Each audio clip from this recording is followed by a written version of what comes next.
Aziz milletimizin kıymetli evlatları, hepinizi hürmet ve muhabbetlerimle selamlıyorum. Sizlerin de bildiği üzere yaklaşık bir senedir devam eden Covid-19 salgınından dolayı ülkemizde maddi sıkıntılar yaşanmakta.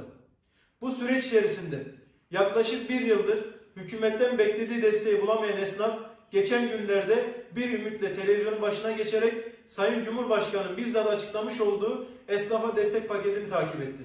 Sayın Cumhurbaşkanı aylık büyük şehirlerde bulunan esnaflar için 750 TL, küçük şehirlerde bulunan esnaf için ise aylık 500 lira gibi komik bir rakam açıkladı. Öyle zannediyoruz ki Sayın Cumhurbaşkanı'nın bahsettiği illerde aylık ev kiralarının 1000 liranın üzerinde olduğundan haberi yok.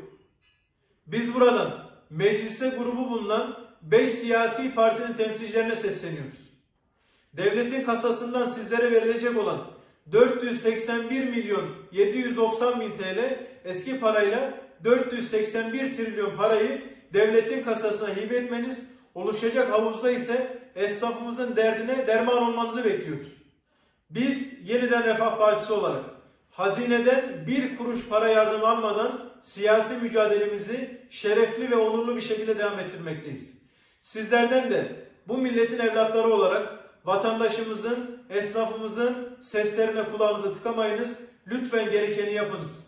Eğer samimiyseniz bu mücadelede vatandaşımızı yalnız bırakmayınız. Alacağınız 481 trilyon parayı devletin kasasına hibe edin.